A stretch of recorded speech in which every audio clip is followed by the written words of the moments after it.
ایک شخص فوت ہو گیا تو لوگ اس کی تدفین کے لیے جب قبر نکال رہے تھے تو بظاہر تو کوئی نشان نہیں تھا، ایک خالی جگہ قبر کھود رہے تھے، لیکن کھودتے کھودتے ایک قبر دریافت ہوئی اور اس کی ایک اینٹ گر گئی۔ تو لوگوں نے دیکھا کہ جو بے نشان قبر تھی اس کی جب اینٹ گری تو اندر سے خوشبو آ رہی ہے اور تازہ گلابوں کا ماحول اندر ہے جو ماحول کو مشک بار کیے ہوئے ہے۔ ایک اینٹ تو گری تھی تو انہوں نے دوسری اینٹ خود کھینچ دی تو دیکھا کہ صاحب قبر کا کفن بھی میلا نہیں ہوا۔ شوق اور جستجو کی چنگاریاں مزید روشن ہوئیں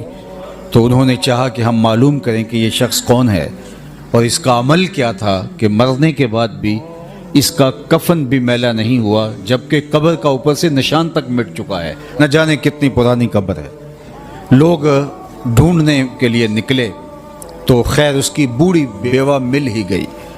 اس کو انتقال کیے ایک عرصہ گزر گیا تھا لیکن اس کی بیوہ بھی موجود تھی۔ اس کو کہا کہ یوں ہم نے تیرے شوہر کی قبر سے خوشبو پھوٹتی دیکھی ہے اور اس کا کفن بھی میلا نہیں ہوا، ہم پوچھنا چاہتے ہیں کہ تمہارے شوہر نے کون سا نیک عمل کیا،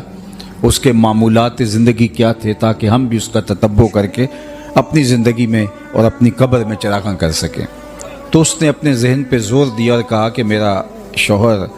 کوئی پڑھا لکھا شخص نہیں تھا، عام سا مسلمان تھا، وہ تو قرآن مجید بھی پڑھا ہوا نہیں تھا، لیکن ایک بات مجھے یاد آئی کہ فجر کی نماز کے لیے جب وہ مسجد میں جاتا اور نماز کے بعد نمازی قرآن کھول کے بیٹھ جاتے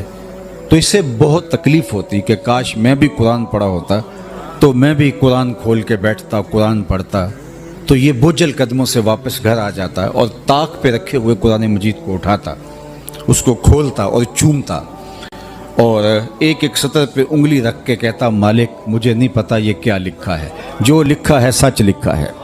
پھر دوسری سطر پہ انگلی رکھتا، کہتا مالک یہ بھی حق لکھا ہے۔ پھر تیسری سطر پہ انگلی رکھتا، مالک مجھے نہیں پتا کیا لکھا ہے، جو لکھا ہے سچ لکھا ہے۔ اس طرح انگلیاں پھیرتا جاتا اور یہ کہتا جاتا مالک یہ بھی سچ ہے، یہ بھی سچ ہے، یہ بھی سچ ہے، یہ بھی سچ ہے۔ کہا اس کے بعد اس کی آنکھوں میں آنسو ہوتے اور وہ بند کرتا اور طاق پہ رکھ دیتا۔ یہی اس کا معمول تھا۔ آج اس کی قبر میں چراغاں ہیں، اس کی قبر میں خوشبوئیں پھیلی ہیں۔ قرآن سے اس محبت کی وجہ سے مجھے بتاؤ جو دن کے اجالوں میں اور رات کی تنہائیوں میں قرآن پڑھتا ہے، اللہ اس کی قبر میں کتنی روشنیاں فرمائے گا۔